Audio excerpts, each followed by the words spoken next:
Question number 11 quality enterprises आपको homework में दिया था। कुछ डिस्कशन के बाद ट्राई किया। कितने बच्चों ने ट्राई किया था? मैंने सारा सवाल करवाना है, यही करवाया सवाल सुबह वाली क्लास में, इसके अलावा कुछ नहीं करवाना। और ये तकरीबन 1 घंटे में सुबह वाली क्लास में हो गया था, ठीक है, क्योंकि सारा कुछ डिस्कस किया होता है। कुछ ना कुछ बातें भी कर ली थी। कितने बच्चों ने अटैम्प्ट किया था इसको? अटैम्प्ट किया था। इस क्लास में पढ़ने वाले बच्चों की तादाद रोज़ बरोज़ कम हो रही है, ये बता दूं। टेस्ट भी तो इसी का ही होना था यार, ये मत कहना आप टेस्ट की तैयारी कर रहे थे। ये क्या है? क्योंकि मैंने आपको निगोशिएबल इंस्ट्रूमेंट थोड़ी पढ़ाया था कल। अकाउंटिंग का ही टेस्ट है और अकाउंटिंग की ही क्लास थी, अकाउंटिंग का ही होमवर्क था। कितने बच्चों ने अटैम्प्ट किया है? अच्छा जी, ये मेरे अच्छे बच्चे, ये बताएं कि हो गया था सवाल? अच्छा, कितना को हुआ था? अच्छा चलें शुरू करते हैं जी। सबसे पहले जी आप लोग 1 मिनट लगाएं और फॉर्मेट बना लें। फॉर्मेट बना सही है, मैं तो देख लूँ जी। Quality enterprises statement cash flow for 31 December 15, operating profit before tax, adjustment for non cash, adjustment for working capital, less okay. Investing activities, financing activities, ज़बरदस्त जी, जल्दी कर लें जी। लेकिन ये लाइनें लगा के क्यों बनाया पता नहीं।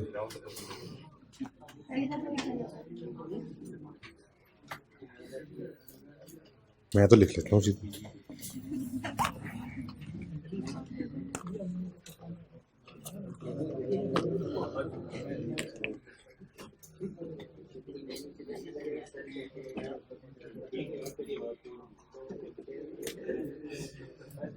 अच्छा जी, फॉर्मेट तो सबने बना ही लिया है। ऑनलाइन वाले बच्चे पॉज करके बना लें इसको। हाँ भाई, कुछ बेहतर हुआ है ये?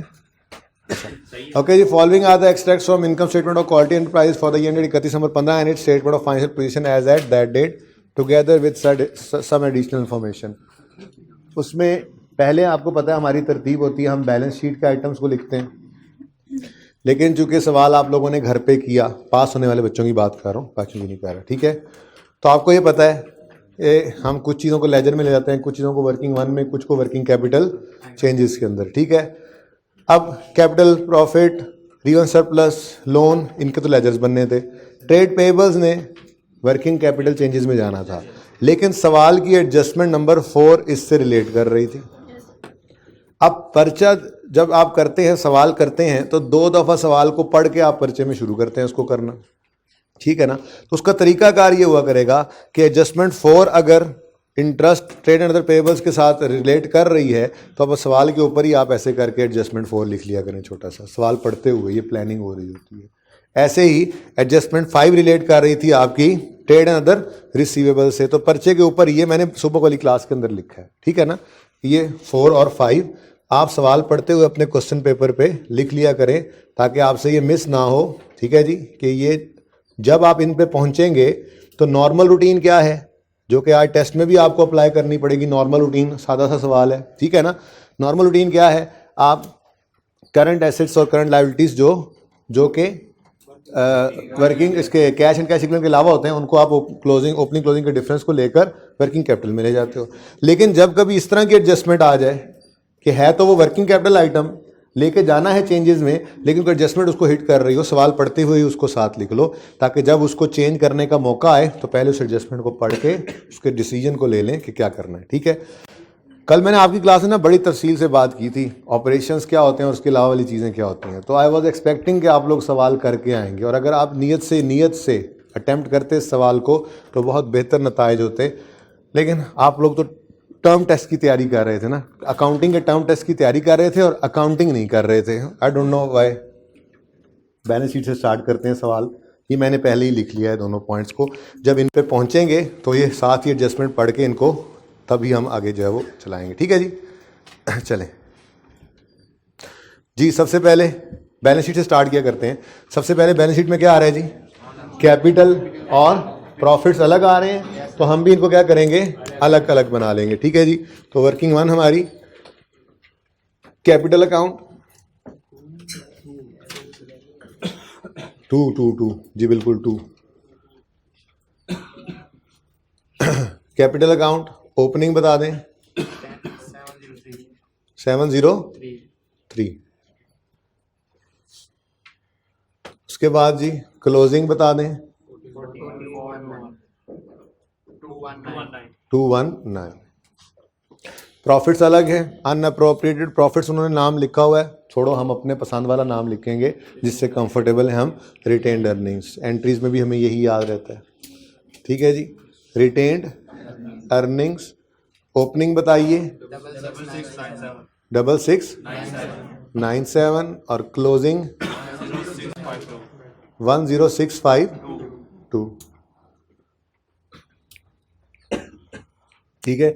नेक्स्ट क्या आ रहा है जी, अब टिक होते जा रहे हैं। नेक्स्ट क्या आ रहा है, रीवैल्यूएशन सरप्लस। ना तो वर्किंग कैपिटल आइटम है, ना ही कैश एंड कैश इक्विवेलेंट है, तो फिर लेजर है, इसका भी लेजर है। फिर नंबर 4 रीवैल्यूएशन सरप्लस, ओपनिंग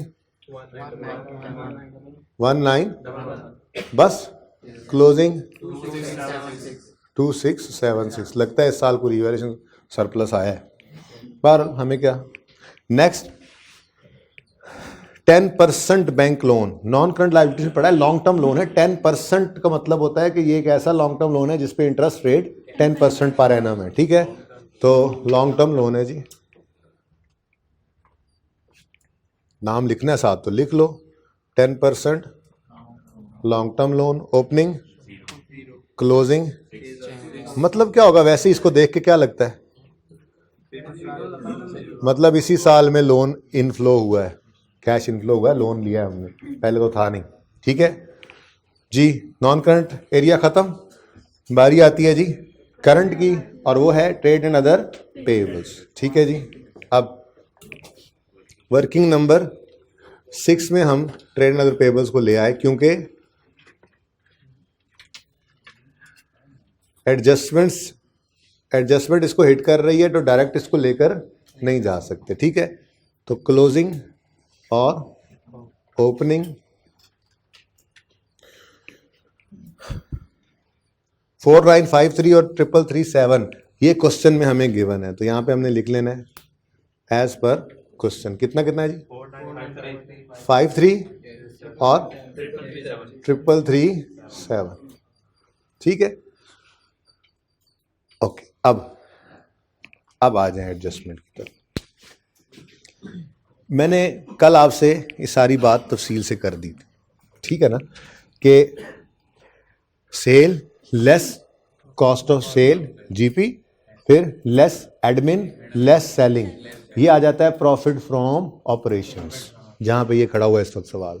उसके बाद इससे ऊपर सब हमारे ऑपरेशंस हैं, इसके बाद सब कुछ जो है वो हमारे ऑपरेशंस का पार्ट नहीं होता, क्योंकि जब मेन कोर ऑपरेशंस वाली इनकम होती है वो तो सेल्स में पड़ी होती है, और मेन कोर ऑपरेशंस के जो एक्सपेंसेस होते हैं, अगर वो गुड्स खरीदने या बनाने के साथ रिलेटेड हो तो कॉस्ट ऑफ सेल में, उनको बेचने से रिलेटेड हो तो सेलिंग में, और एडमिनिस्ट्रेटिव खर्चे एडमिन में, वो सारे ऊपर पड़े होते हैं।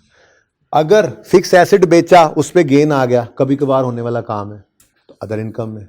अगर पैसे फारिग पड़े थे, कहीं इन्वेस्ट कर दिए, शेयर्स खरीद लिए, डिविडेंड इनकम आ गई, कहीं पे पैसे इन्वेस्ट कर दिए बैंक में, इंटरेस्ट इनकम, इन्वेस्टमेंट इनकम दोनों को कहते हैं, ठीक है, इन्वेस्टमेंट इनकम आ गई, अदर इनकम है, ऑपरेशंस का पार्ट नहीं है। ऐसे ही पैसे कम पड़ गए बिजनेस चलाने के लिए, बैंक से लोन लिया तो इंटरेस्ट पे कर दिया, अगेन ऑपरेशंस का पार्ट, ये चीज नहीं होती, ठीक है। तो इस प्रॉफिट फ्रॉम ऑपरेशन से नीचे सारी चीजें वही पड़ी होती हैं जो हमारे ऑपरेशंस का पार्ट नहीं होती हैं, जिसमें अदर इनकम्स, अदर एक्सपेंसेस और इंटरेस्ट एक्सपेंस होता है, ठीक है। अब trade and other payables working capital item है, मतलब कि ये वो ऑपरेशंस का पार्ट बनने वाली चीज़ है। ट्रेड एंड अदर पेएबल्स में से आपको पता है हमारे क्रेडिटर्स, परचेजेस वगैरह आती हैं, ये वो चीज़ें हैं जिनको हम इग्नोर करते हैं और कहते हैं वर्किंग कैपिटल में इनका मामला सही हो गया। ये बात समझ में आती है। अब हम एडजस्टमेंट नंबर 4 पे जब गए, तो एडजस्टमेंट 4 के अंदर वो कहता है the interest on bank loan is payable on 30 June every साल के पहले दिन तो इंटरेस्ट था नहीं, वो कह रहा है हर साल 30 जून को इंटरेस्ट पे करना होता है इन्होंने, ठीक है। अच्छा जी, बता दो तो भाई लोन कब आया, वो कहता है the loan was received on यकम नवंबर 15। हमारे साल में तो फिर सिर्फ 2 महीने का इंटरेस्ट। देखो पेमेंट की बात नहीं हो रही, एक्सपेंस की बात हो रही है, एक्रूअल प्रीपेमेंट का टॉपिक करवा चुका हूं आपको मैं, ठीक है। अगर ये लोन लिया है 2 महीने उसको इस्तेमाल कर लिया है, 31/15 की शाम को अगर बैंक को ये लोन वापस भी कर दोगे तो बैंक 2 महीने का इंटरेस्ट अब मांगेगा आपसे। तो चाहे पे नहीं भी हुआ, एक्सपेंस रिकॉर्ड होना है तो एक्सपेंस डेबिट पेएबल क्रेडिट आपको करना चाहिए। ये बात समझ आती है? बोलो, इंटरेस्ट 2 महीनों का रिकॉर्ड करना है कि नहीं करना? ये एक्सपेंस बन गया है कि नहीं बन गया? ये बात किसी को समझ नहीं आ रही तो मैं समझाऊं। अगर आपने 1 नवंबर को लोन लिया है बैंक से और वो 2 महीने नवंबर दिसंबर के पैसे को इस्तेमाल कर लिया है, इंटरेस्ट चाहे पे किया है नहीं किया है, एक्सपेंस को रिकॉर्ड करना है कि नहीं करना है? 2 महीने का इंटरेस्ट एक्सपेंस रिकॉर्ड होना चाहिए, यानी इसकी एंट्री इंटरेस्ट एक्सपेंस डेबिट होनी चाहिए। अगर कैश पे नहीं हुआ तो इंटरेस्ट पेएबल क्रेडिट हो जाएगा। इसी को तो एक्रूअल बेसिस ऑफ अकाउंटिंग कहते हैं, ठीक है ना। अच्छा, अब हमारे ज़हन में क्या है, इंटरेस्ट 2 महीनों का रिकॉर्ड होना चाहिए। वो आगे क्या कहता है, पढ़ो। Interest for 2 month has been accrued, कहता है जी हमने एक्रू कर लिया है, टेंशन ना लो। कैश फ्लो में सब कुछ हमने किया होता है, पढ़े लिखे अकाउंटेंट ही होते हैं, इनकम स्टेटमेंट बैलेंस शीट बनी होती है। जब तक सवाल खुद कुछ गलती नहीं कहेगा हमने अज्यूम नहीं करनी। और वो कह रहा है हमने एक्रू कर लिया है। अब जैसे ही ये बात उसने लिखी ना, अगली बात नहीं पढ़नी हमने, हम फौरन आए फेस पर। जरा चेक तो करो, जरा चेक तो करो, लोन कितना आया था? 0 था और कहां पे चला गया?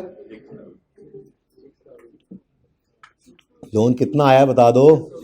6000 का लोन कैसे पता लगा? ओपनिंग में कोई नहीं था, क्लोजिंग में पड़ा है, मतलब इस साल ही सारे का सारा आया। और वो कह रहे हैं इस साल में लोन किस दिन आया है? 1 नवंबर को।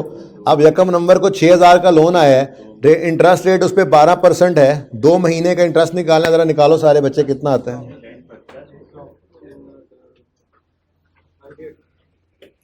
हाँ जी 10% है, माजरत। 6000 इंटू 10% इंटू 2/12 कितना आता है? हमने कहा जी interest expense debit interest payable credit 100 रुपए से एंट्री होनी चाहिए। सवाल ने कहा interest has been accrued, 2 month interest has been accrued, हमने रिकॉर्ड कर लिया है। हम भागे भागे आए, इनकम स्टेटमेंट में देखा इंटरेस्ट एक्सपेंस नजर भी आ गया। मैंने कहा अच्छा हाँ इंटरेस्ट एक्सपेंस तो इसने डेबिट कर दिया है। अब हमने लायबिलिटी साइड पे आके जो ढूंढना पेएबल, तो हमें कहीं नजर नहीं आया, ठीक है। अगली बात सवाल ने लिख दी है, लेकिन मैं आपको वर्स्ट के लिए फिर तैयार कर रहा हूं। ये तो सवाल लिख देता है, ना भी लिखे तो हमें पता होना चाहिए इस सूरत में क्या करना है, ठीक है ना। वो क्या कह रहा है, interest of 2 month has been accrued, आगे कुछ नहीं लिखा हुआ। मैं कह रहा हूं आगे लिखा हुआ है लेकिन फिलहाल कुछ नहीं लिखा हुआ, ठीक है ना। अब अगर इंटरेस्ट एक्रू हो गया है तो उसकी entry interest expense debit interest payable credit हो गई है, वो कह रहा है। अब इंटरेस्ट एक्सपेंस का डेबिट तो नजर आ गया, इंटरेस्ट पेएबल बैलेंस शीट में नजर नहीं आ रहा, तो जाहिर है फिर कैपिटल में पड़ा होगा नहीं। अच्छा रिटेन्ड अर्निंग्स में होगा, रीवैल्यूएशन सरप्लस में तो फिर पक्का पड़ा है। फिर लोन में डाला पड़ा होगा, नहीं नहीं इनकम टैक्स पेएबल में हो सकता है। मैं तो कहता हूं बैंक ओवरड्राफ्ट में होगा। समझ गए बात को? यानी कि अगर सवाल ने छुपा दिया, उसको नहीं बताया तो बता रहा है वो, लेकिन हम कह रहे हैं कि नहीं भी बताओगे ना सवाल, तो हमें पता है कि अगर है पेएबल फेस पे नजर नहीं आ रहा तो फिर नॉर्मल कहां पड़ा हो सकता है, जहां ट्रेड के क्रेडिटर्स के साथ और पेएबल उन्होंने क्लब करके रखे होंगे ना, electricity payable, rent payable, salaries payable, साथ ही इंटरेस्ट पेएबल। इसका मतलब होता है ट्रेड एंड अदर पेएबल। उन्होंने क्लब किया होगा तो कहां किया होगा? जाहिर बात है, अब नॉर्मेलिटी सवाल बताता है तो नॉर्मल तो ये अज्यूम करोगे कैपिटल में थोड़ी ये क्लब हो गया होगा। तो ये हमने तैयारी कर ली, अगर सवाल ना भी बताए तो हमें पता होता है कि इंटरेस्ट पेएबल अगर छुपा पड़ा होगा तो कहां पड़ा होगा। लेकिन सवाल ने खुद ही बता दिया। क्या बताया सवाल ने? सवाल कहता है interest on bank loan is payable on 30 June, the bank loan was received on 1 November 15, interest for 2 month has been accrued and included in trade and other payables. इसमें पड़ा है, मतलब इसमें पड़ा रहने दें ना जी ना। इंटरेस्ट पेएबल तो इसमें नहीं छोड़ेंगे हम। क्यों नहीं छोड़ेंगे जी, क्यों नहीं छोड़ेंगे? ये ऑपरेशंस का पार्ट नहीं है। अगर इसमें पड़ा रह गया तो यहां से तो हमने इसको चेंज को ले जाना है एडजस्टमेंट फॉर नॉन कैश में, तो ऑपरेशंस का पार्ट बन जाएगा। तो इसको यहां से निकाल, ठीक है, इसको निकाल के अलग कर लेना है हमने, ठीक है जी। तो इंटरेस्ट पेएबल साल के शुरू में कितना था, साल के एंड पे कितना है? यहां से समझ नहीं आ रहा तो लेजर बना लो। वैसे लेजर हमने बनाना भी है। किसका लेजर बनाना है जी? इंटरेस्ट का। तो जरा उसूलों वाला सफ़ा ओपन कर लें, एक उसूल तो लिख लेना।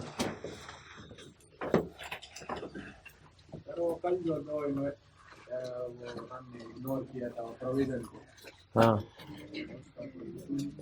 उसूल ही लिखवाया था कल, लिखवाया था मैंने, नहीं लिखवाया था कि प्रोविजन फॉर डाउटफुल डेट को इग्नोर करेंगे, कसम से नहीं लिखवाया था। चलें वो फिर आज लिखवा दें। अच्छा जी सुने सुने सुने सुने लिखें जी। वो जो पहला उसूल हमने लिखा था वो क्या लिखा था, वो शायद दूसरी क्लास में लिखवाया ना, मिक्स हो गया था मुझे। मैंने लिखवाया था बैलेंस शीट के हर आइटम का लेजर बनाएंगे सिवाय cash and cash equivalent item के और वर्किंग कैपिटल आइटम के। फुल स्टॉप के बाद आगे लिखो लेकिन इंटरेस्ट एक्सपेंस, टैक्स एक्सपेंस और इन्वेस्टमेंट इनकम, लेकिन इंटरेस्ट एक्सपेंस, टैक्स एक्सपेंस और इनकम का लेजर हम लाजमी बनाया करेंगे। लेकिन इंटरेस्ट एक्सपेंस, टैक्स एक्सपेंस और इन्वेस्टमेंट इनकम का लेजर हम लाजमी बनाया करेंगे।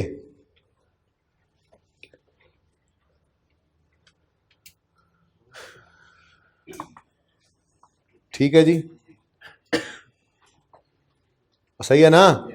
मतलब इस पे कोई एक्सेप्शन नहीं है। ना तो ये सोचना है कि इसने वर्किंग कैपिटल में जाना है, ना ही सोचना है इसने वर्किंग वन में जाना है, बस इनका हमेशा ही लेजर बनेगा। ठीक है, तो इसका तो वैसे ही लेजर बनाना था, तो हमने इसको यहाँ से वैसे ही निकाल लेना था। बट आपको वजह भी बता दी कि निकालते क्यों है। निकाल के फिर कहीं और नहीं ले जाना, वर्किंग कैपिटल में मत ले जाना, इसको लेजर बना दो इसका। ठीक है, और ये हमेशा बना करेगा। तो इंटरेस्ट मैंने एक्रूअल प्रीपेमेंट्स आपको पढ़ाया हुआ है जी। एक्सपेंस का ही लेजर बनाते हैं, इसी में ही प्रीपेड, इसी में ही पेबल डाल देते हैं। वन अकाउंट अप्रोच इसको कहा जाता है। मैंने आपको यही सिखाया था। सबसे पहले ओपनिंग लिखेंगे, फिर कैश, फिर एक्सपेंस भी इसी में आ जाता है, क्लोजिंग भी इसी में आ जाता है, प्रीपेड पेबल। तो ये वन अकाउंट अप्रोच कहलाती है कंबाइन। ये ना तो एक्सपेंस का लेजर होता है, ना पेबल का लेजर होता है, ना प्रीपेड का, ये कंबाइंड लेजर होता है। इंटरेस्ट का लेजर होता है, इसी में ही एक्सपेंस निकल आता है, इसी में ही कैश की फिगर पड़ी होती है पेड की, इसी में ही ओपनिंग क्लोजिंग पेबल भी पड़े होते हैं। ठीक है ना? यही अप्रोच सीखी हुई है हमने कि नहीं? अब ओपनिंग पेबल कितना था? कुछ नहीं था। मैं ये नहीं कह रहा कि इधर लिखा हुआ, छोड़ो, समझो कि नहीं है, थोड़ी देर के लिए अज्यूम करो पता ही नहीं है हमें। ठीक है, अब आपने मुझे बताया इंटरेस्ट एक्सपेंस कितना बनता है? 100। तो एंट्री क्या की? इधर देखो, एंट्री इधर ऊपर पड़ी entry, interest expense debit, interest payable. इसको भी छोड़ो, इसको भी छोड़ो, और बेसिक पे आओ। एक्सपेंस के लेजर में कैश किस तरफ आता है? कैसे पता लगेगा हमें? बचपन में वापस जाएंगे, एक्रूअल में ऐसे ही सिखाया था। एक्सपेंस के केस में कैश क्या होता है? एंट्री बोलो, कैश पे हो रहा है, एक्सपेंस कैश में पे हो रहा है, एक्सपेंस डेबिट, कैश क्रेडिट। तो अगर कैश इस तरफ आता है तो फिर इंटरेस्ट एक्सपेंस की फिगर प्रॉफिट एंड लॉस वाली फिगर नहीं आएगी। ठीक है ना? अब आपने मुझे कहा कि 100 का एक्सपेंस बनता है, तो हमने यहां पे एक्सपेंस लिख लिया। अब सवाल ने कहा कि इंटरेस्ट तो हर साल 30 जून को पे होता है। अब इस साल 1 नवंबर को लोन आया, तो रिवर्स गियर लगा के इसी साल के जून में जाके ये इंटरेस्ट पे कर आएंगे। ऐसा तो नहीं हो सकता ना? तो इसका मतलब ये जो इंटरेस्ट 100 बना है, ये अगले साल 30 जून 16 पे जाके कहीं पे होगा, तो फिर 31 दिसंबर 15 पे तो पेएबल है ना। तो इसलिए कैश कुछ भी यहाँ पे नहीं हुआ था, तो सारे का सारा क्या पड़ा हुआ है? ऐसे बनाना है तो बना लो। ये तो आसान सवाल था ना। खैर, इस एडजस्टमेंट की हद तक आसान है, वरना तो ये काफ़ी ज़बरदस्त सवाल है। ठीक है, तो ये सवाल थोड़ा मुश्किल होगा। तो यही चीज़ें हमें, आपको पता है, दोनों चीज़ें ही चाहिए। हमें इंटरेस्ट पेड भी चाहिए, हमें इंटरेस्ट एक्सपेंस भी चाहिए। पता है ना आपको इस बात का? क्योंकि ये ऑपरेशंस का पार्ट नहीं है। हम इंटरेस्ट एक्सपेंस प्रॉफिट तक आते आते लेस हो चुका होता है। हम इसको क्या करते हैं? हम इंटरेस्ट एक्सपेंस को ऐड बैक कर दिया करते हैं। ठीक है, और इंटरेस्ट पेड को नीचे आकर लेस किया करते हैं। ठीक है, रुपीज इन थाउजेंड्स क्वेश्चन करना है हमने। ओके, ठीक है। अच्छा, अब यार अब ये पूरा हो ही गया, तो मैं कहता हूं भड़का ही दो इसको, खत्म ही हो गया ना ये। हाँ, एक्सपेंस प्रॉफिट लिख लेंगे, प्रॉफिट तक आते आते एक्सपेंस लेस हो चुका था, आपने ऐड बैक कर दिया 100 से, ये 100 है, दूर से नजर ना आए तो जी। और इंटरेस्ट पेड कितना निकला है? अच्छा, ये तैयारी कर ली हमने, इस सवाल में 0 है, आने वाले सवालों में ये दोनों फिगर्स हुआ करेंगी, डिफरेंट हुआ करेंगी। जैसे 100 बना, वो कहेगा जी 100 में से 40 दे दिया, 60 रह गया, तो फिर एक्सपेंस तो 100 पड़ा होगा, कैश सिर्फ 40 गया होगा, तो यहाँ पे 100 रिवर्स होकर यहाँ पे 40 माइनस हो जाया करेगा। ठीक है, और सही है ना? चलो, अच्छा, बहरहाल बात कहाँ से कहाँ निकल गई। हम तो ये कह रहे थे कि ये इंटरेस्ट ओपनिंग में पेएबल और क्लोजिंग में जो पेएबल है, ये ट्रेड अंडर पेएबल में छुपा पड़ा है। निकालो इसको बाहर, बदतमीज, निकलो बाहर। चलो, तुम्हारा यहां क्या काम है? ये ऑपरेशंस का पार्ट बने हुए हो तुम, निकलो यहां से। करने की जरूरत नहीं है। अच्छा जी, ये 4953 ही रहेगा, और ये कितना हो गया? 32। अब ये पाक साफ ट्रेड अदर पेबल्स हो गए इंटरेस्ट से। ठीक है जी, 3237। अब आपका पुराना सवाल बन गया, ये ओपनिंग से क्लोजिंग पर डिफरेंस लेके जाना है, तो trade and other payables. Working का रेफरेंस दे देना, कौन सा कौन सी वर्किंग है जी? 6। अच्छा जी, हाँ भाई, ट्रेड अदर पेएबल्स बढ़ रहे हैं कि कम हो रहे हैं? कम। लायबिलिटी क्या हो रही है? कम। लायबिलिटी का कम होना डेबिट होता है, बोलो। दूसरा इंपैक्ट, कैश को क्या कर दो, कितने से भाई? 1716 नेगेटिव। समझ आ गई अप्रोच? आज के टेस्ट में ये कोई नहीं है, ये तो लेवल ही दूसरा है। लेकिन ये एडजस्टमेंट दोनों ऐसी हैं जो आप 4th और 5th हैं कि ये आपको तकरीबन अब ऑनवर्ड्स हर पास पेपर में रिसेंट से रिसेंट में मिलेगी, कहीं पे दोनों, कहीं पे एक। ठीक है, जबरदस्त एडजस्टमेंट थी जी। सही है, चलो, हम तो अपनी तरतीब से चल रहे थे। ट्रेड पेपर्स हो गए, आगे क्या है जी? Income tax payable. इसको वर्किंग 1 में ले जाएं? नहीं, इसको वर्किंग कैपिटल में ले जाते हैं। अभी तो उसूल लिखवाया है, इंटरेस्ट और टैक्स का लेजर लाजमी बना करेगा, तो बिल्कुल 100% सेम, सिर्फ नाम फर्क है। टैक्स एक्सपेंस का लेजर बना लेंगे। ओपनिंग में प्रीपेड भी हो सकता है, ये तो एडवांस टैक्स पेएबल भी हो सकता है, अभी नहीं पता मुझे। अब पता कैसे नहीं, अभी वही तो देख के आया था। हाँ सॉरी जी, ओपनिंग पेएबल कितना है? 994। क्लोजिंग पेएबल कितना है? 1300।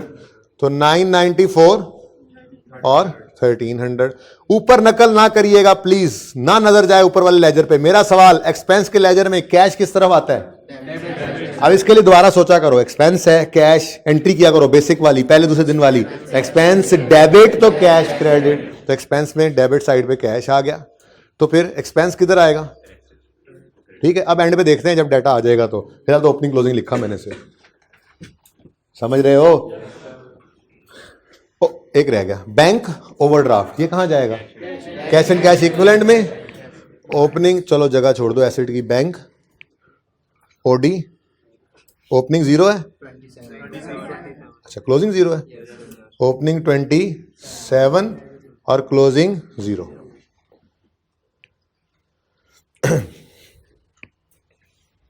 ठीक है जी, क्रेडिट साइड, ये लायबिलिटी साइड ओके हो गई। अब एसेट साइड पे आए। नॉन करंट एसेट्स में प्रॉपर्टी प्लांट इक्विपमेंट नजर आ रहा है। मेरा सवाल, कॉस्ट है या बुक वैल्यू है?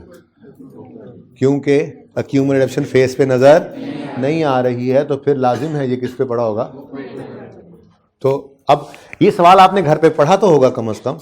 कितने बच्चे जिन्होंने पढ़ा ही नहीं सवाल, बिल्कुल उन्होंने पढ़ना ही नहीं हमने, अल्लाह माफ करे, 2-4 ऐसे भी जी। तो फिर माजरत, बिजली चली गई थी, हम फिक्स एसेट का अकाउंट बनाएंगे। देखें, पूरा सवाल आपने एटलीस्ट पढ़ा होगा, मैं ये कह रहा था। और बिजली चली गई थी, बच्चे बच गए, वरना आप शुरू होने लगी थी कहानी। खैर, आप लोगों ने सारा सवाल घर पे पढ़ा, कहीं पे ऐसा डाटा नहीं अवेलेबल कि अक्यूमुलेटेड डेप्शन अलग की जा सके। वरना मैंने आपसे कहा था इस टॉपिक में अगर हो सके मुमकिन डाटा को देखकर तो आप अलग अलग कर लो। यहाँ पे नहीं मुमकिन, कोई मसला नहीं, इकट्ठे बना लो। फिक्स एसेट नाम लिखा, पीपी लिखा हुआ है, तो पीपी कोई बात नहीं थी वैसे, चलो माफ़ी दे देते, माफ़ी। Property plant and equipment book value, नहीं माफ़ी देनी, ना दो यार, ना दो माफ़ी। वहाँ बैठे बैठे बातें, सामने आके बात किया करो। ओपनिंग ये ऑन करना यार, उठ के ज़रा जी। ओपनिंग बताओ, बुक से देख के बताओ। 111845। क्लोजिंग 19,628।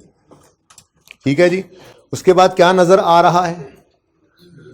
इन्वेस्टमेंट शॉर्ट टर्म होंगी, है ना? कैसे पता लगा लॉन्ग टर्म है? अच्छा, नॉन करंट एसेट्स में नजर आ रही हैं इसलिए। ठीक है, यहां पे जगह काफी, यहां पे बना लेते हैं लॉन्ग टर्म इन्वेस्टमेंट्स के लिए लेजर, यहीं पे बना। ओपनिंग बता दो। 6,498, क्लोजिंग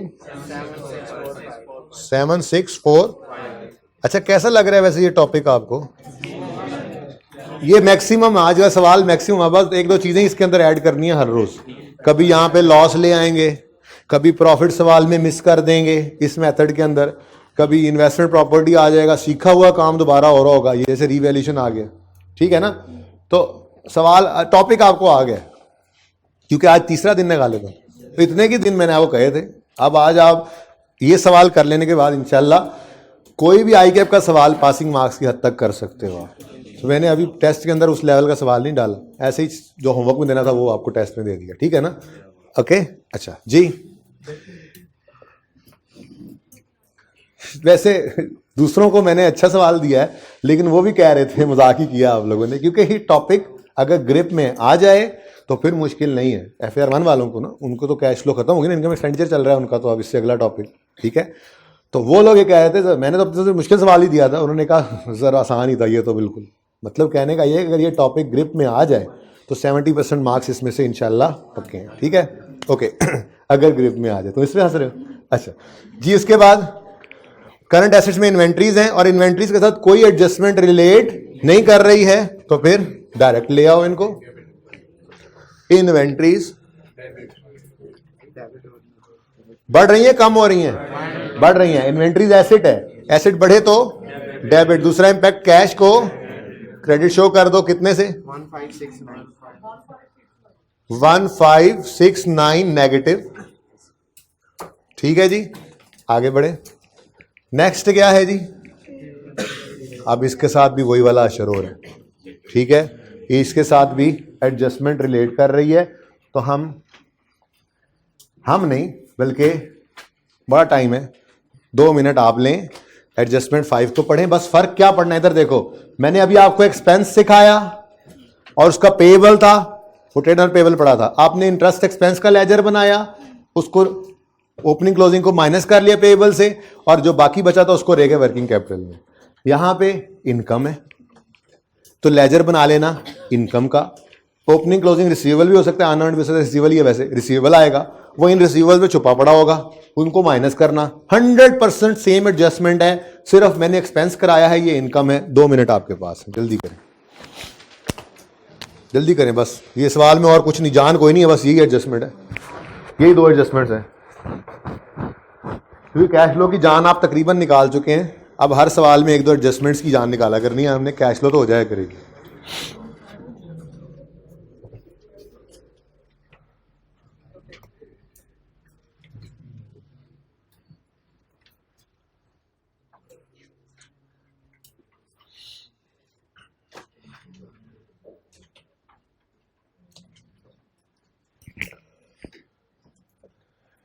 हो गए 2 मिनट? यार ऐसे ना करो, ट्राई तो करो। जिन्होंने जो ट्राई कर रहे हैं उनके नहीं हुए थे 2 मिनट, क्योंकि अभी वाकई 2 मिनट नहीं हुए। नहीं बेटा, 2 मिनट ज्यादा हैं, जल्दी करो।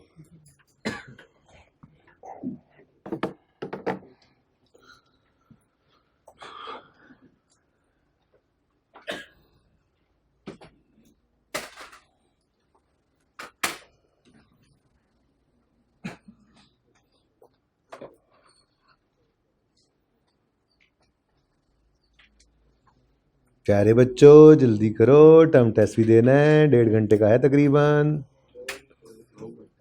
2 का कैसे है? नंबर कटेंगे इंशाल्लाह। 2 घंटे वाला मजाक आइंदा नहीं करना कभी। It's okay, no it's not okay.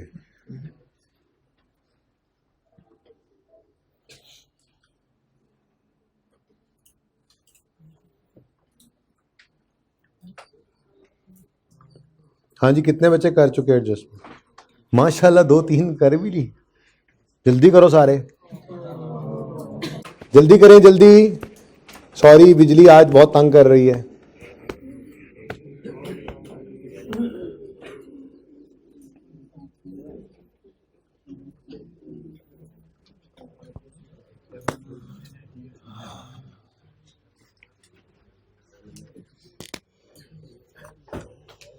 Working number 11 क्या लिखा हुआ है? ट्रेड एंड अदर रिसीवेबल्स लिखा हुआ है। Trade and other receivables closing और opening as per question. Opening बताएं 38, क्लोजिंग 77, अच्छा 2273। टेस्ट वाले सवाल में ओपनिंग इस तरफ था या इस तरफ था? पहले था। पढ़ लेना चाहिए, मैंने कहा था पहले दिन ही। अच्छा, कोई ऐसा बच्चा जिसने क्लोजिंग को ओपनिंग बना लिया, ओपनिंग को क्लोजिंग है कोई? शुक्र है, ऐसे बच्चे नहीं मिलते आजकल जी। कुछ इसमें पढ़ा हुआ है, लेस करना पड़ेगा। वो क्या पढ़ा हुआ है? वर्किंग 12 में बताते हैं। सवाल ऑन हो चुका है, जवाब को ऑन करते हैं। अदर इनकम में पड़ी है इन्वेस्टमेंट इनकम 398 की, कोई मसला नहीं। मसला ये है as at 31 December 15 trade and other receivables included investment income receivable amounting to 96। हमें इस पे एतराज है, क्योंकि इन्वेस्टमेंट इनकम हमारी मेन कोर एक्टिविटी की इनकम नहीं होती। लेकिन अगर डेटर्स में पड़ी हुई है तो ये तो ऑपरेशन का पार्ट बन रही है। इससे तो ऊपर सेल्स वाला कैश निकलना होता है, जिसको अलग करना। ठीक है, अब ब्रैकेट में जो लिखा हुआ है इसका तरीका क्या होता है ये भी सुन लो, आगे काम ही आ जाएगा। ये कहानी यूं होती है, देखो लिखता है जी as at 31 December 15 trade and other receivables included investment income of 96 और आगे ब्रैकेट में 2014 लिख देना 80,000। इसका मतलब ये होता है कि सारी बात दोबारा से पढ़ो कि as at 31 December 14 trade and other receivables included investment income amounting to 80। ये बात समझ आई है? इसका मतलब वो ये कह रहा है कि ओपनिंग में 80 रिसीवेबल है।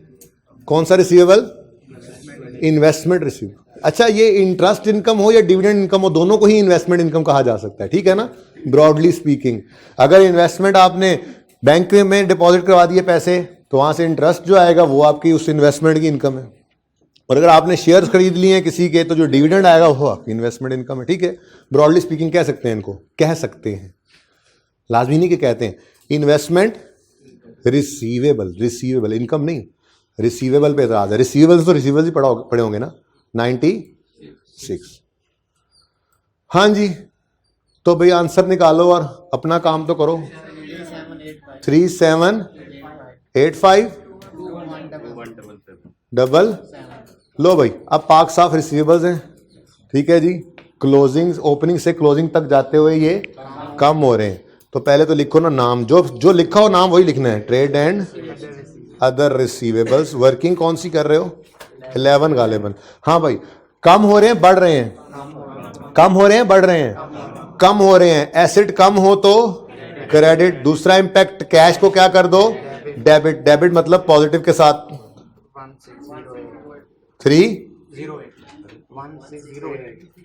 1608 पॉजिटिव आ गया। ठीक है जी,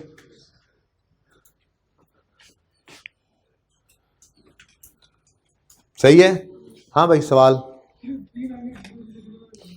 हैं? मैं करता हूं अभी, मैं गल मुका के काट टूर गया।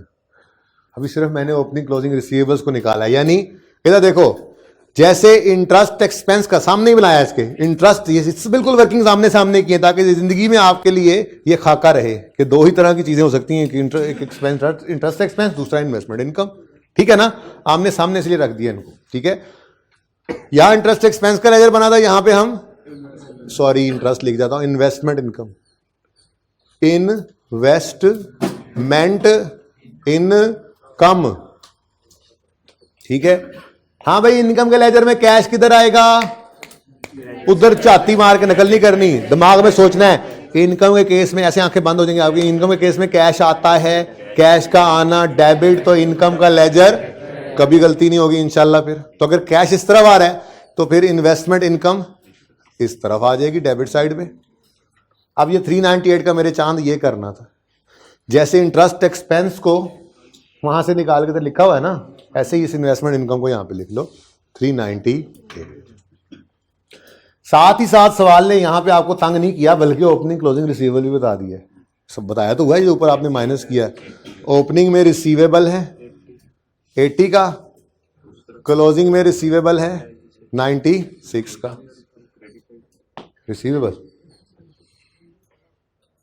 रिसीवेबल इनकम के लेजर में इनकम की बात नहीं हो रही। इनकम रिसीवेबल हो तो एसेट होता है, याद आओ। अच्छा, थोड़ा सा शायद मसला हो भी, इनकम में ज़्यादा प्रैक्टिस नहीं की हुई, कोई बात नहीं। इस टॉपिक के बाद वाला टॉपिक है इनकम एक्सपेंडिचर, उसमें सब्सक्रिप्शन इनकम की अखीर प्रैक्टिस होनी है, तो इनकम भी पक्का हो जाएगा इंशाल्लाह पर्चे तक जाते जाते। ज़्यादा एक्सपेंस पे जोर रहा है तो इनकम की एडजस्टमेंट शायद ये आई है, शायद कोई एक आधी और आ जाएगी, लेकिन एक्सपेंस तो हर सवाल में आ ही रहा है आपके कैश फ्लो के अंदर, ठीक है ना। तो फिलहाल जिस पे ज़्यादा जोर है वो मैंने रिवाइज कराया हुआ है, जिस पे जोर आना है अगले टॉपिक में वो अगले टॉपिक में इंशाल्लाह रिवाइज भी कर लेंगे, ठीक है ना। ओके, वैसे मैंने एक्रूअल प्री पेमेंट्स आपको तो इसी इंट्रो प्लस R1 में पढ़ाए हुए हैं ना। तो इनकम के लिए भी मैंने 4 असूल बताए हुए हैं। ओपनिंग लिखोगे, कैश लिखोगे, क्लोजिंग लिखोगे। इनकम के केस में इनकम रिसीवेबल हो सकती है या अनअर्न्ड। रिसीवेबल मतलब सर्विसेज दे चुके हैं, अभी पैसे नहीं है, तो सारी बातें यार भूल तो ना जाओ जी। अच्छा हाँ भाई, बैलेंसिंग फिगर हमें ये दोनों ही चाहिए होती हैं। क्यों?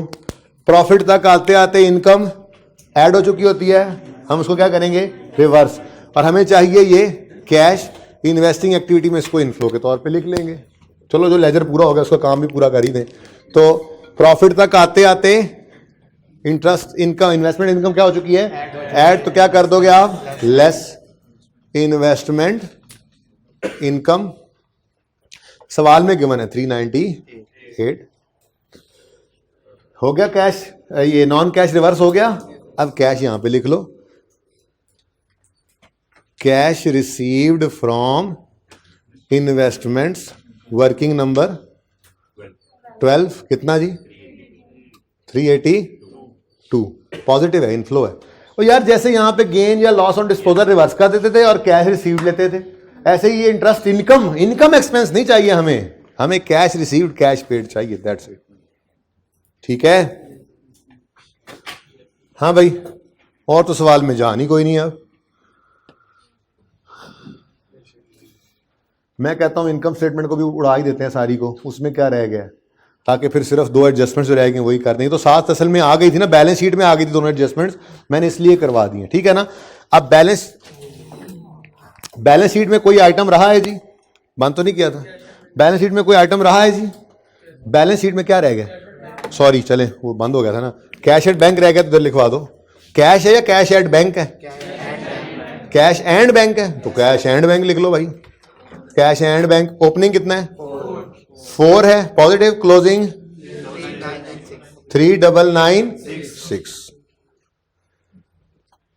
आज जब तुमने खड़े होकर ओपनिंग क्लोजिंग को छुपाना है ना, तो आज क्लोजिंग नहीं मिटना चाहिए, वरना आज तुम्हारी खैर नहीं, पहले मैं तुम्हें अलार्म दे रहा हूं, ठीक है। ओके, आंखें नीचे करके यस किया करो। अच्छा जी, ऑन तो हो गया, चलो कोई बात नहीं। हाँ जी, बैलेंस शीट में कोई चीज रही, बैलेंस शीट में कोई चीज नहीं रहेगी, देख लो। अब आ जाओ इनकम स्टेटमेंट पे। अब इनकम स्टेटमेंट के अंदर 2 चीजें तो रेडी स्टेडी हमें चाहिए। कौन कौन सी, एक प्रॉफिट आफ्टर टैक्स, दूसरा प्रॉफिट बिफोर टैक्स। ये आपको शायद जरा थोड़ा सा नजर नहीं आ रहा सही, तो मैं दोबारा लिखता हूं। ऑपरेटिंग एक्टिविटीज में स्टार्टिंग पॉइंट क्या होता है जी, प्रॉफिट बिफोर टैक्स। लेकिन कैपिटल में या रिटेन्ड अर्निंग्स में हमेशा क्या आता है, प्रॉफिट आफ्टर टैक्स। ये दोनों का फर्क क्या, ये तो हम याद रख के आए ना, स्टेटमेंट चेन इक्विटी करके आ रहे हैं, फिर आइए सेट के अंदर भी हम स्टेटमेंट इक्विटी बनाते रहे। रिटेन्ड अर्निंग्स में तो हमेशा प्रॉफिट आफ्टर टैक्स ही आया करता था, और ठीक है ना। ये स्टैंडर्ड ने कहा कि स्टार्टिंग पॉइंट आपका कैश फ्लो स्टेटमेंट में कौन सा होता है जी, प्रॉफिट बिफोर टैक्स। अब हम सवाल की तरफ आए जो आहिस्ता आहिस्ता बेदार हो रहा है। तो इसमें ये पीबीटी है और ये टैक्स है और ये profit for the year, profit after tax है। तो ये प्रॉफिट आफ्टर टैक्स कहां चला जाएगा? रिटेन्ड अर्निंग्स में। ये टैक्स कहां चला जाएगा? वर्किंग 8 में। ये पीबीटी कहां चला जाएगा?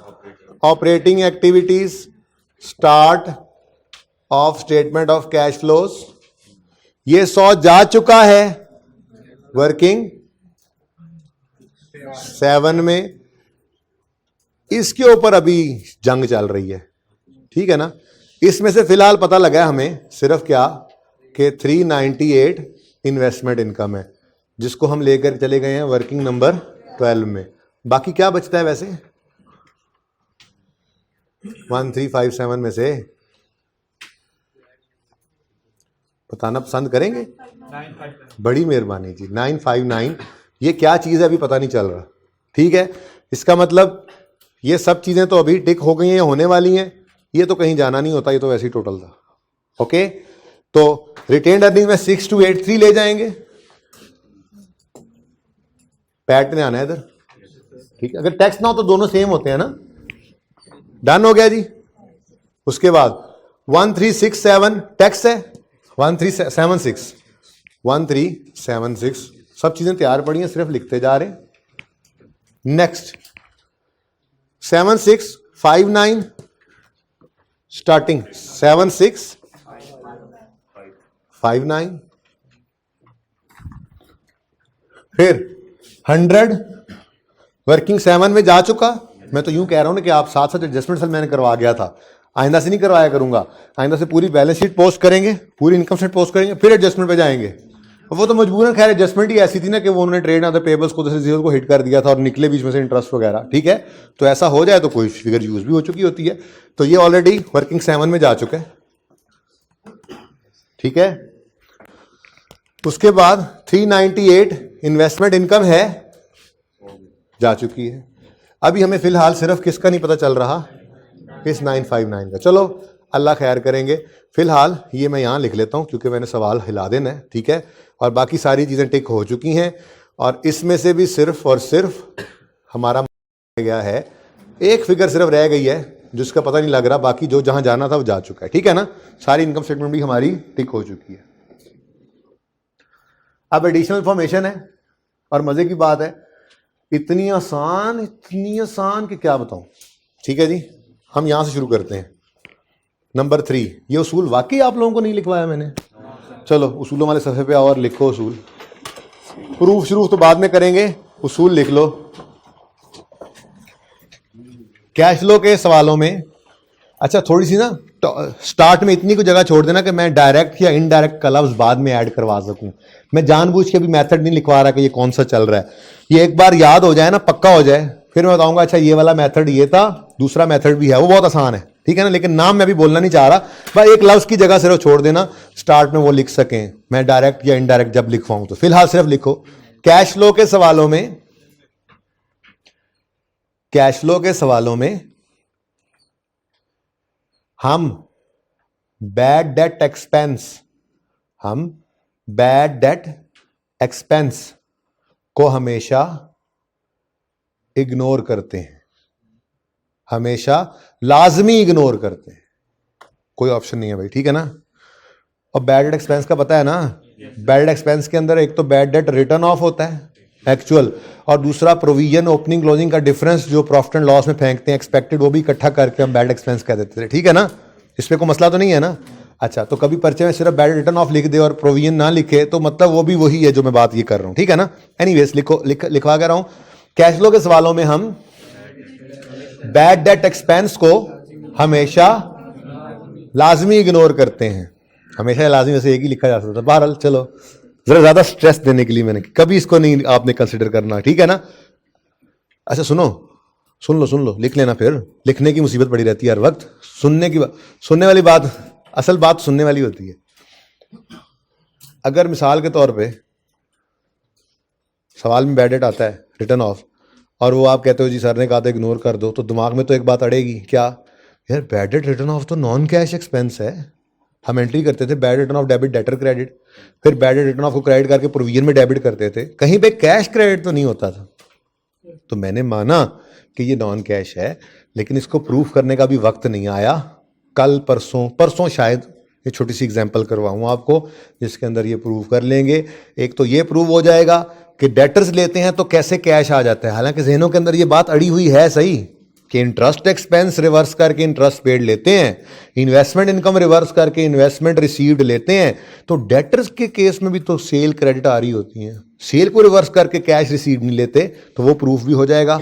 साथ ही ये वाली बात भी जो अब रूल लिखवा रहा हूँ प्रूफ हो जाएगा। इसलिए फिलहाल इसको सोचना नहीं है, आज के दिन सिर्फ याद कर लो, प्रूफ विल कम इंशाल्लाह। मेरी तरफ है ये पेंडिंग, ठीक है ना, सही है। तो उसूल पर्चा पास करने के लिए काफी है, पर्चा पास करने के लिए लॉजिक की जरूरत नहीं है, पर दे दूंगा 1-2 दिन में, ठीक है। क्या लिख रहे हैं हम, कैश फ्लो के सवालों में हम बैडेड एक्सपेंस को हमेशा इग्नोर करते हैं। फुल स्टॉप के बाद अगला पॉइंट लिखें, ये डन हो गया। दूसरा पॉइंट लिखें, कैश फ्लो के सवालों में हम और भी और लिखना तो लिख लो, लेकिन पॉइंट अगला है ये, और कैश फ्लो के सवालों में हम provision for doubtful debt, PFDD लिख लेना ना। कैश फ्लो के सवालों में हम प्रोविजन फॉर डाउटफुल डेट के बैलेंसेस को, प्रोविजन फॉर डाउटफुल डेट के बैलेंसेस को ग्रॉस डेटर्स में से माइनस करते हैं, ग्रॉस डेटर्स में से माइनस करते हैं, ग्रॉस डेटर्स में से, और प्रोविजन डेटर्स में माइनस ही होती है ना, डेटर्स में से माइनस करते हैं, और नेट डेटर्स को वर्किंग कैपिटल चेंजेस में लेकर जाते हैं, और नेट डेटर्स को वर्किंग कैपिटल चेंजेस में लेकर जाते हैं।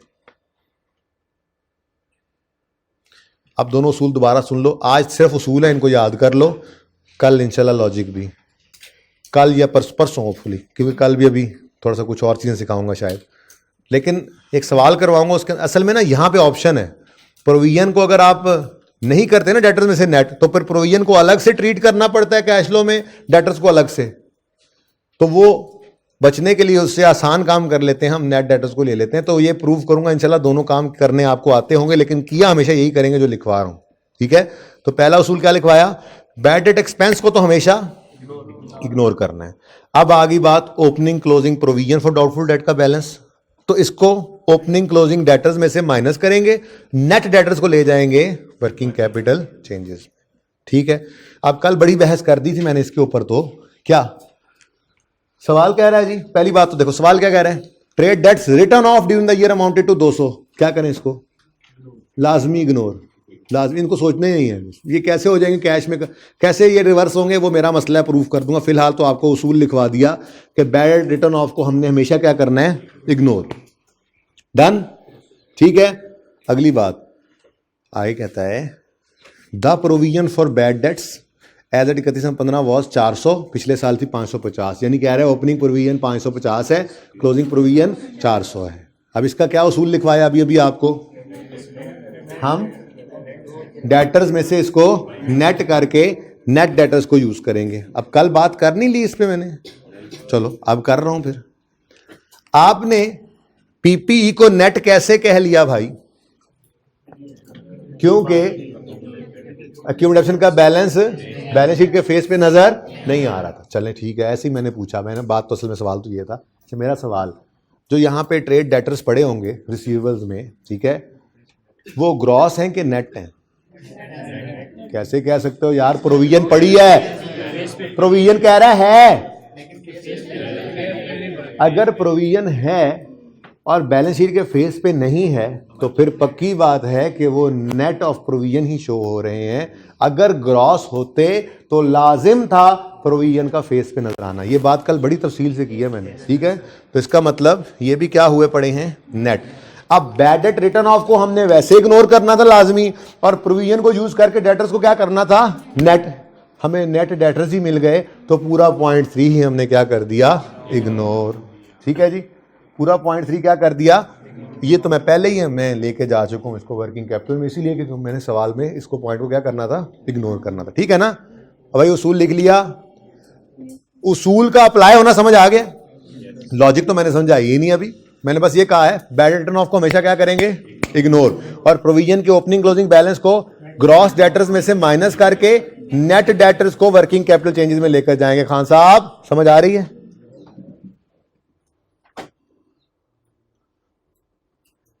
खाम का अपने आपने इमरान खान समझने लग जाना। अच्छा जी, अब क्या रह गया भाई, 0.1 और 0.2, मैं तो कहता हूं 0.2 भी कोई नहीं रह गया। कैसे, कहता है owner of QE with Drew 300 per month, per month का ध्यान करना था, ठीक है, 1000 में चल रहे हैं ना, इंटू 12 कर लेना था, कितना आता है 3600। ये 3600 क्या है जी, ड्राइंग्स हैं, तो डिविडेंड पेड को काट दो और ड्राइंग्स लिख दो, कितना जी,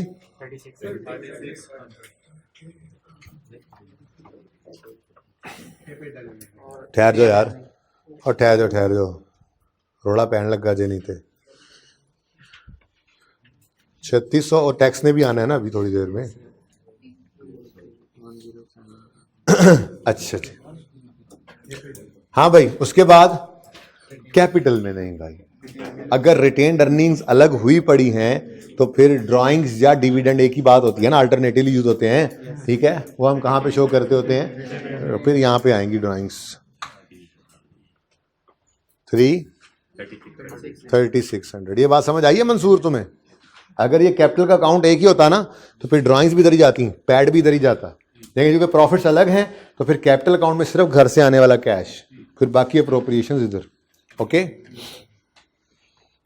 डिविडेंड भी इसी में से बटेगा, फिर बाकी सारी एंट्रीज इधर ही। अभी देखते हैं यहां तक को मसला। इतना आसान पॉइंट था ये वन कि सब चीजें रेडीली अवेलेबल कर दी थी उसने, सोचे समझे बगैर भी ये हो जाता, मुफ्त के नंबर थे। जैसे during the year movement in PPE includes number 1 depreciation amounting to 5280। कुछ भी आपने नहीं करना, वो कह रहा है भाई ये डेप्शन एक्सपेंस ले लो। हाँ भाई, कितना 52। अब ये डेप्रीसिएशन एक्सपेंस है, नॉन कैश है, प्रॉफिट तक आते आते लेस हो चुका है, तो ऐड बैक कर दोगे। और कोई आपने कैलकुलेशन नहीं की, इसकी सवाल में गिवन था 5280। नंबर तो मिल जाएगा, बहरहाल वहां लिखने का नंबर है, कॉन्सेप्ट है ना रिवर्सल का। Next, machinery having book value of 3481 was sold for, ये सेल प्रोसीड्स। अब भाई कॉस्ट चाहिए हमें, क्या डिस्पोजल की कॉस्ट चाहिए, और डिस्पोजल के वक्त एसेट अकाउंट में ऐसी कॉस्ट निकलती है और एक्यूमुलेशन अकाउंट में उसकी एक्यूमुलेशन निकलती है, अलग अलग निकालो बताओ। एसेट अकाउंट बुक वैल्यू पे है, शुक्र है बुक वैल्यू तभी गिवन है, तो उल्टा काम आसान हो गया, एसेट अकाउंट में से बुक वैल्यू ही निकाल देंगे। अब ये ना कहना डेट ऑफ डिस्पोजल की नहीं है भाई, दी हुई है बस यही है। ठीक है, तो 2481 डिस्पोजल आ गया।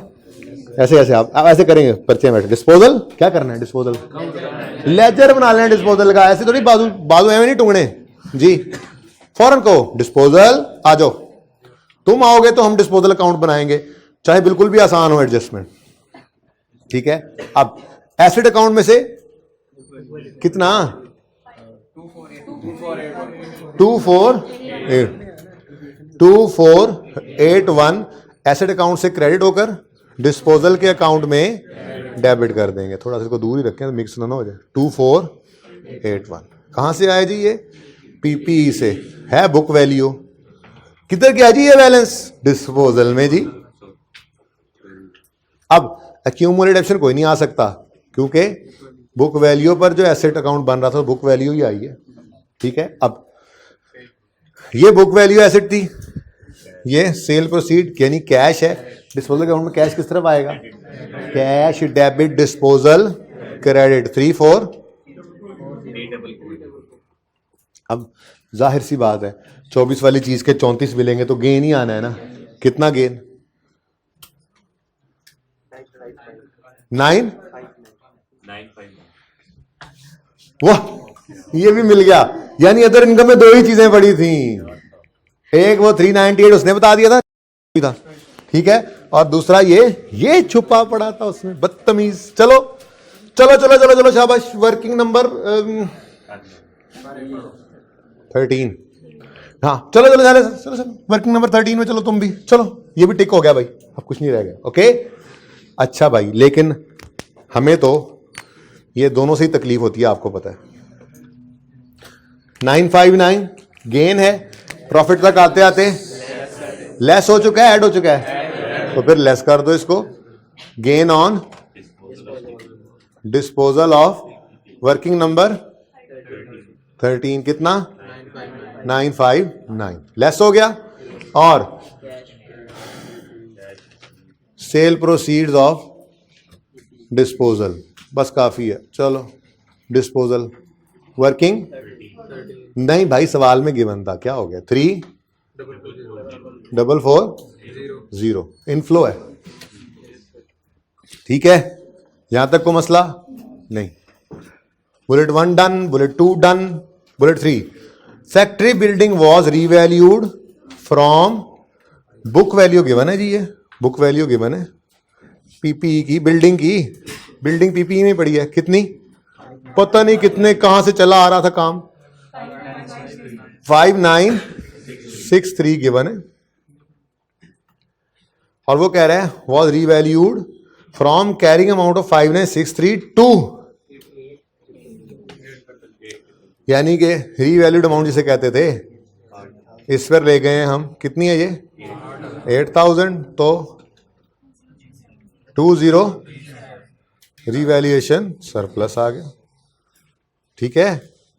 पता नहीं पहले से कितना आ रहा होगा, ओपनिंग भी आ रहा था, हमें तो सिर्फ ये पता है कि ये इस ट्रांजैक्शन की डबल एंट्री बस करनी है हमने, ठीक है ना। ये कोई वर्किंग शर्किंग ऐसे नहीं करनी थी, जबानी निकालना था ऐसे फर्क इनका।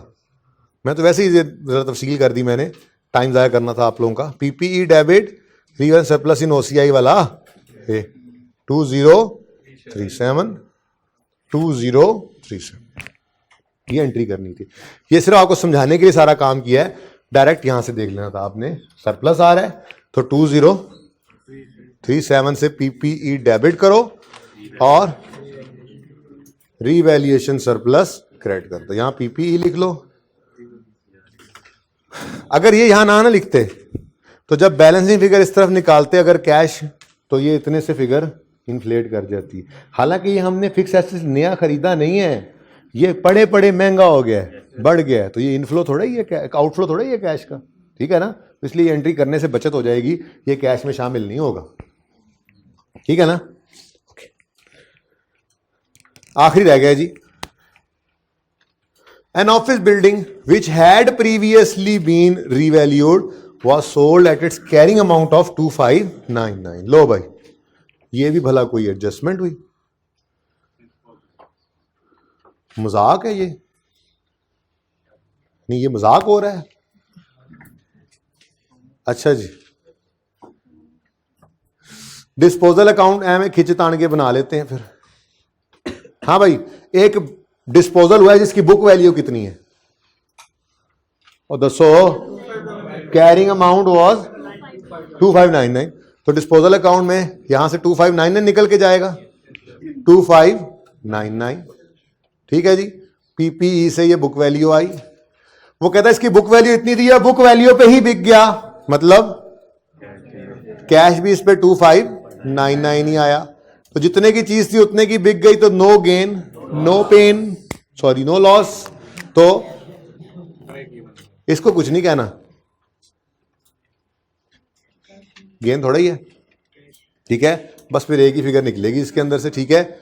गेन लॉस तो है नहीं इसके ऊपर कि कुछ रिवर्स करें, लेकिन कैश इनफ्लो नहीं भूलना था। चलो डिस्पोजल अकाउंट मैंने बनाया सही, मिला कुछ ना, ये अवॉइड भी किया जा सकता था, ठीक है। तो सेल प्रोसीड्स ऑफ डिस्पोजल 2599, ये भी इनफ्लो है, ठीक है। डन जी, ये डिस्पोजल अकाउंट भी हो गया खैर से, ये भी हो गया। ओ सवाल भी हो गया भाई, सवाल हो गया। कैपिटल का अकाउंट बैलेंस करके चेक करो, अगर बैलेंस हो गया तो घर से कोई पैसे नहीं लाए। कहां हो रहा है, नजर आ रहा है पैसे आ रहे हैं 3-5। फिर अगर सवाल खामोश है तो नॉर्मल अज्यूम करो ना, घर से कैपिटल लेकर आए होंगे, कैश ही आता है इस तरफ, कैश डेबिट कैपिटल क्रेडिट, तो फाइनेंसिंग एक्टिविटीज में फ्रेश कैपिटल आ गया। बड़े होते जा रहे हैं, बस फ्रेश कैपिटल लिखना शुरू कर दिया अब आपने। वर्किंग नंबर 2 3516 भाई इनफ्लो है, इनफ्लो, ठीक है। रिटेन अर्निंग्स तो बैलेंस ही होना है, कर लो चेक। किधर तो करो ना कैलकुलेटर पे चेक, पता नहीं डेबिट साइड पे, क्रेडिट साइड पे। और यार अजीब बात है, ये देखना आप लोगों की शक्ल ये इस वक्त ये बन चुकी है, ये क्या है, कोई नहीं, अभी पता नहीं लग रहा कि यहां पे क्या इस क्रेडिट के अगेंस्ट क्या डेबिट होना है, कुछ नहीं कह सकते। प्रॉफिट तो ऑलरेडी रिकॉर्डेड है, डिविडेंड होता तो उस तरफ आता, ओपनिंग मिल लिखा हुआ, मुझे पता है भाई, मैंने सवेरे भी क्लास में करवाया और पिछले 2 साल 3 से करवा भी रहा हूं ये सवाल, ठीक है। तुम इधर आ जाओ शोभे। हाँ भाई, यार को मेरे वर्गे भी बैठे होंगे ने, थोड़ा सोच लिया दे करो। अच्छा अभी नहीं पता भाई, हमें अभी नहीं पता, आगे बढ़ो, इसको बैलेंस करो। क्रेडिट साइड पे नहीं, डेबिट साइड पे कितना, अब समझ लगी कि अच्छा ये वो है। अच्छा एक चीज नहीं है फिर, ये आपको पता है इंक्रीमेंटल डेबिशन के नाम पर भी एंट्री यही होती थी, retained surplus debit, retained earnings credit, ठीक है। और जब कोई एसेट डिस्पोज होता था, उसका जितना सरप्लस पड़ा होता था वो भी इसी एंट्री से यहां से निकल के रिटेन अर्निंग में जाता था। अब कंफ्यूजन उस वक्त हो रही थी जब आप घर पे सवाल कर रहे थे कि यार सरप्लस तो रिकॉर्ड हो रहा है, लेकिन सरप्लस पहले भी पड़ा हुआ है, इस साल जो इंक्रीमेंटल डेबिशन ट्रांसफर हुई वो नहीं बताया कहीं पे। फिर ये रीवैल्यूड एसेट थोड़ी देर पहले बिका था, इसके ऊपर कितना सरप्लस था वो भी तो ट्रांसफर होना था, वो नहीं बताया, तो वो बताया नहीं, वो बैलेंसिंग निकल आया सारा कुछ, ठीक है। तो यहां पर आपने क्या लिखा, और यहां पे ठीक है भाईजान, ठीक है भाईजान, ये entry okay, revaluation surplus debit retained earnings credit. तो इस एंट्री का कैश फ्लो की सेहत पे कोई असर नहीं है। क्या अच्छा कुछ गलत हुआ यहां, नहीं ओके सही है जी भाई, सही है। इस एंट्री का कैश फ्लो पे कोई असर पड़ेगा, कोई कैश आया नहीं, कोई कैश गया नहीं, ना ही सरप्लस आने पर कोई कैश, किधर गया सरप्लस आया था जो, किधर गया, ये सरप्लस डेबिट, ये पीपी डेबिट सरप्लस क्रेडिट, ना इसमें कोई कैश इंपैक्ट पड़ा है, ना ही रिटेन सरप्लस डेबिट। तो ये लिखना जरूरी है, अगर ये नहीं लिखोगे तो कैश के अंदर शामिल हो जाएंगे कहीं ना कहीं, कर दो ये काम। बहरहाल ये दोनों लेजर्स हो गए बैलेंस। लॉन्ग टर्म लोन के बारे में क्या अब आपसे पूछना, मैं ही बता देता हूं, कुछ तो मैं भी बताऊं। 6000 ये क्या है, लोन रीपेड, लोन रेज्ड भाई, लोन रिसीव्ड रीपेड, ऑटो ते लग गया मंसूर। नंबर 5 कैश इनफ्लो हुआ है भाई मंसूर,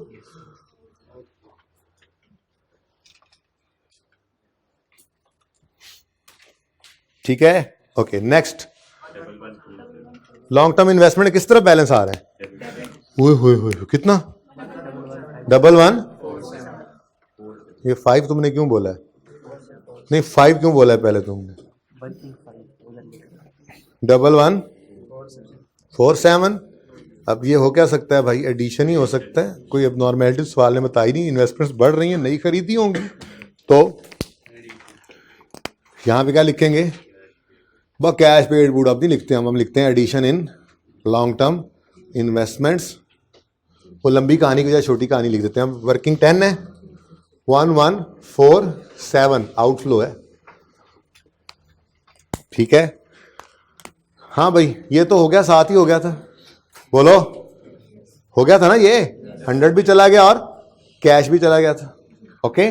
नेक्स्ट टैक्स एक्सपेंस कितना 10, ये बैलेंसिंग आया है, चलो हाँ भाई टैक्स एक्सपेंस को ऐड बैक कर देंगे, प्रॉफिट बिफोर टैक्स तक आते आते माइनस हो चुका है ना, yes sir, profit before tax तक आते आते कैसे माइनस हो चुका है, हद हो गई। तो मैंने यहां पे क्या बोला अभी, स्टार्टिंग पॉइंट क्या है, प्रॉफिट बिफोर टैक्स तक आते आते तो टैक्स माइनस ही नहीं हुआ। इसलिए अगर पैट हमारा स्टार्टिंग पॉइंट होता ना तो 100% टैक्स इंटरेस्ट की तरह से ट्रीट होता। यहां टैक्स एक्सपेंस ऐड बैक करते, यहां टैक्स पेड माइनस करते, पर शुरू कहां से हो रहा है, बिफोर टैक्स से, तो इसलिए एक्सपेंस माइनस हुआ ही नहीं है, तो ऐड बैक करने की जरूरत भी नहीं है। बस टैक्स पेड ले लो। वर्किंग कौन सी है, 8 जी 1070 माइनस, ठीक हो गया भाई। हाँ इसको भी चेक कर लो, अब बैलेंस हो रहा है, आखिरी लेजर ही है वैसे, नहीं हुआ, किस तरफ आ रही है बैलेंस फिगर,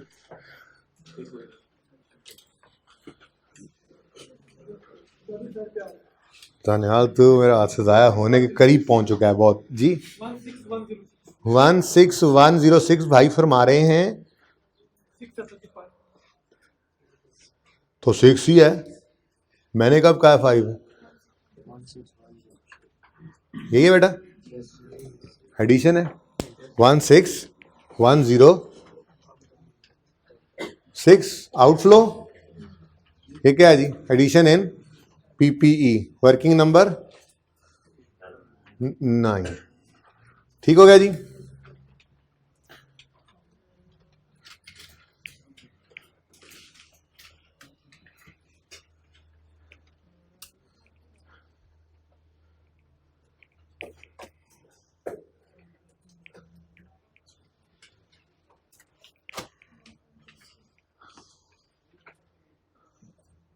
जी टोटल्स कर दें जी फिर, 6131 पॉजिटिव, चेक फरमाएं जी।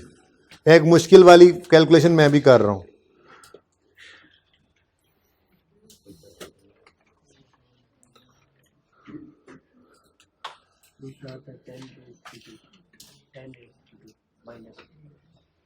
ये चेक करें जी, दानियाल साहब ने कैलकुलेट किया है, दानियाल साहब ने जी, ये 533 एक डिफरेंट है,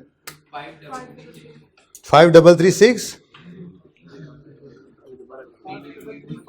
यार मुझे कैलकुलेटर भी दे दो, मैं कहता हूं मैं ही कर लिया करूंगा ये काम, क्या आप लोगों को मैं इतनी तकलीफ, आप कैलकुलेशंस करते हैं ना बेशरम, हाँ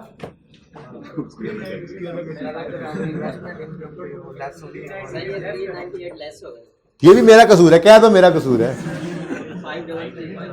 5 इधर लेस लिखा हुआ नजर नहीं आ रहा तुम्हें जी, 5335 बेटा पॉजिटिव,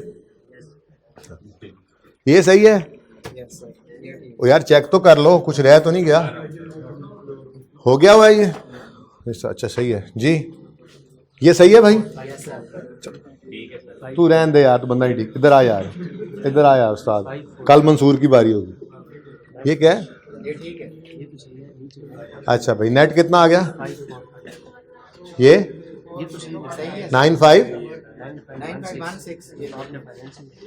9516, ये सी आ गया, और यहां पे हमने ए प्लस बी प्लस सी जो किया वो कितना आया, 40 पॉजिटिव है।